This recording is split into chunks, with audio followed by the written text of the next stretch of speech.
നമസ്കാരം. PSCയുടെ statistical assistant grade 2 പരീക്ഷയുടെ economics syllabus അടിസ്ഥാനമാക്കിയുള്ള സീരീസിലെ രണ്ടാമത്തെ വീഡിയോ ആണ് ഇത്. മൈക്രോ എക്കണോമിക്സിലെ പ്രധാന ഭാഗമായ തിയറി ഓഫ് കൺസ്യൂമർ ബിഹേവിയറിലെ യൂട്ടിലിറ്റി അനാലിസിസ് ആണ് നമ്മൾ ഡിസ്കസ് ചെയ്യാൻ പോകുന്നത്. കൺസ്യൂമർ ബിഹേവിയർ എന്നതുകൊണ്ട് എന്താണ് അർത്ഥമാക്കുന്നത്? Consumer behaviour studies the behaviour of individual or group of consumers regarding how to allocate their given limited income resources in such a way that it maximizes their level of satisfaction. ഒരു വ്യക്തി അല്ലെങ്കിൽ ഒരു കൂട്ടം ഉപഭോക്താക്കൾ അവരുടെ പരിമിതമായ വരുമാനത്തിൽ നിന്നുകൊണ്ട് എങ്ങനെയാണ് അവരുടെ ആവശ്യങ്ങൾ നിറവേറ്റുന്നതിലൂടെ പരമാവധി സംതൃപ്തിയിൽ എത്തിച്ചേരുന്നത് എന്നതാണ് കൺസ്യൂമർ ബിഹേവിയർ എന്നതിലൂടെ അർത്ഥമാക്കുന്നത്. ഇനി എന്താണ് യൂട്ടിലിറ്റി എന്ന് നോക്കാം.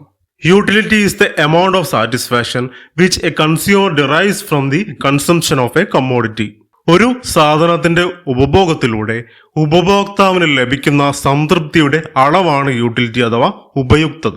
യൂട്ടിലിറ്റിയുടെ മെഷർമെന്റ് യൂണിറ്റ് ആണ് യൂട്ടിൽസ്. ഇത് ഒരു സയന്റിഫിക് യൂണിറ്റ് ഒന്നും അല്ല, തിയററ്റിക്കൽ യൂണിറ്റ് മാത്രമാണ്. കാരണം ഒരേ തരത്തിലുള്ള കൺസംഷൻ വ്യത്യസ്തരായ ആളുകൾക്ക് വ്യത്യസ്തമായ യൂട്ടിലിറ്റി ആകും നൽകുക. ഒരു ഉദാഹരണം നോക്കാം. ഇവിടെ രണ്ട് കുട്ടികൾ ഒരേ അളവിൽ ഒരേ ഫ്ലേവറിൽ ഐസ്ക്രീം ആണ് കഴിക്കുന്നത്.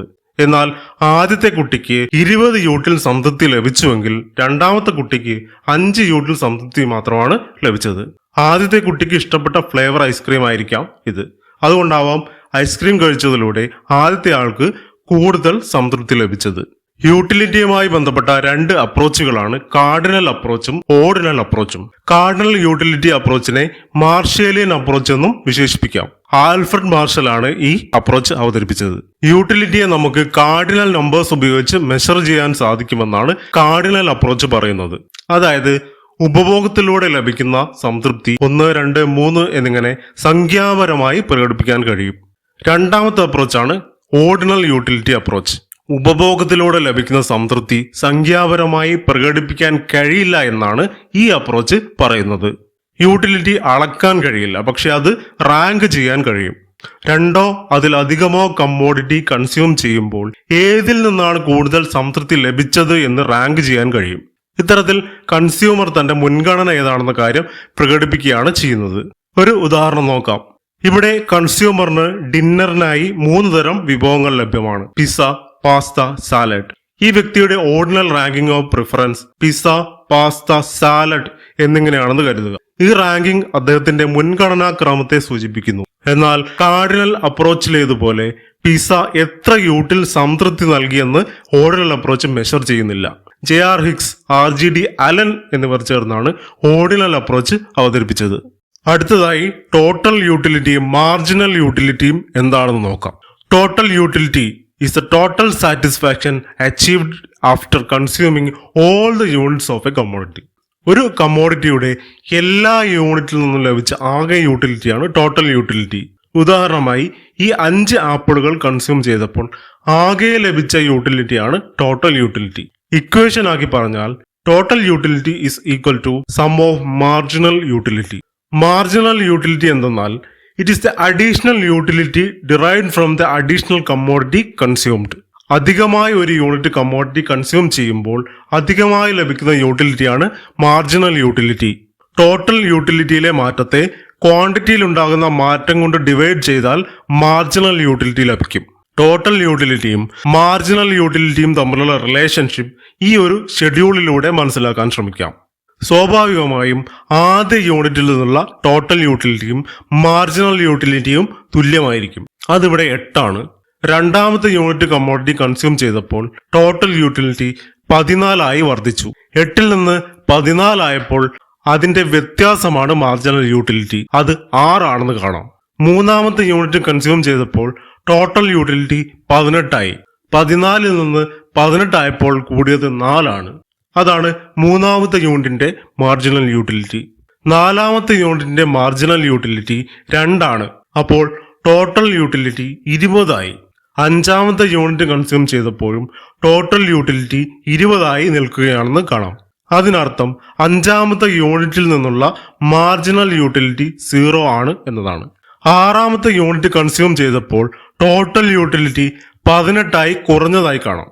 എന്ന് വെച്ചാൽ ആറാമത്തെ യൂണിറ്റ് കമ്മോഡിറ്റിയിൽ നിന്നുള്ള മാർജിനൽ യൂട്ടിലിറ്റി നെഗറ്റീവ് ആണെന്ന് മനസ്സിലാക്കണം. ഈ ഒരു ഷെഡ്യൂളിൽ നിന്ന് ഒരു കാര്യം മനസ്സിലാക്കാം, ടോട്ടൽ യൂട്ടിലിറ്റി വർദ്ധിച്ചു വരികയാണ്, പക്ഷേ മാർജിനൽ യൂട്ടിലിറ്റി കുറഞ്ഞാണ് വരുന്നത്. ഈ ഡയഗ്രം നോക്കിയാൽ അക്കാര്യം കൂടുതൽ വ്യക്തമാവും. ആദ്യഘട്ടത്തിൽ മാർജിനൽ യൂട്ടിലിറ്റി ഡിമിനിഷ് ചെയ്യുകയാണ്, പക്ഷേ പോസിറ്റീവായി തന്നെ തുടരുന്നു. ഇതേ സമയം ടോട്ടൽ യൂട്ടിലിറ്റി ഇൻക്രീസ് ചെയ്യുകയാണ്, പക്ഷേ ഡിമിനിഷിംഗ് റേറ്റിലാണെന്ന് കാണാം. ഇനി മാർജിനൽ യൂട്ടിലിറ്റി 0 ആകുന്ന സമയത്ത് ടോട്ടൽ യൂട്ടിലിറ്റി അതിന്റെ മാക്സിമം പോയിന്റിൽ എത്തുന്നു. അടുത്ത ഘട്ടത്തിൽ മാർജിനൽ യൂട്ടിലിറ്റി നെഗറ്റീവ് ആകുന്ന സമയത്ത് ടോട്ടൽ യൂട്ടിലിറ്റി ഡിക്രീസ് ചെയ്യാൻ തുടങ്ങുന്നു. ഈ ഒരു റിലേഷൻഷിപ്പിലൂടെ ഒരു കാര്യം വ്യക്തമാണ്, ഓരോ യൂണിറ്റ് കൺസംഷൻ കഴിയും തോറും മാർജിനൽ യൂട്ടിലിറ്റി ഡിമിനിഷ് ചെയ്യുകയാണ്. ഈ ഒരു സാഹചര്യത്തെ വിശദീകരിക്കുന്നതാണ് law of diminishing marginal utility. The law of diminishing marginal utility states that as more and more units of a commodity are consumed, marginal utility derived from the every additional utility must decline.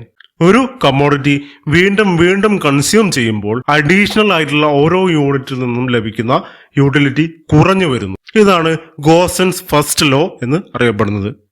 ഗോസൻസ് second law എന്ന് അറിയപ്പെടുന്നത് law of ഇക്വി marginal utility ആണ്. The law of equimarginal utility states that a consumer should spend his limited income on different commodities in such a way that the rupees spent on each commodity yield him equal marginal utility in order to get maximum satisfaction. ഒരു കൺസ്യൂമറിനെ സംബന്ധിച്ചിടത്തോളം അയാളുടെ പരിമിതമായ വരുമാനത്തിൽ നിന്നുകൊണ്ട് maximum satisfaction നേടുക എന്നതാണ് ലക്ഷ്യം. അതിനായി ഓരോ കമ്മോഡിറ്റിക്കായി ചെലവഴിക്കുന്ന തുകയും ഒരേ മാർജിനൽ യൂട്ടിലിറ്റി ലഭിക്കുന്നതാകണം എന്നാണ് ഈ ലോ പറയുന്നത്. എക്സ്, വൈ, സെഡ് എന്നിവയാണ് കമ്മോഡിറ്റികളെങ്കിൽ ഇക്വേഷൻ ഇങ്ങനെയാണ്: marginal utility of X divided by price of X is equal to marginal utility of Y divided by price of Y is equal to marginal utility of Z divided by price of Z. ഉദാഹരണമായി ആപ്പിളിന്റെ marginal utility 125ഉം ഓറഞ്ചിൻ്റെത് 100ഉമാണെന്ന് കരുതുക. ആപ്പിളിന്റെ വില 25ഉം ഓറഞ്ചിന്റെ വില 20ഉമാണെങ്കിൽ ഇവ തമ്മിലുള്ള ratio തുല്യമാകുന്നു.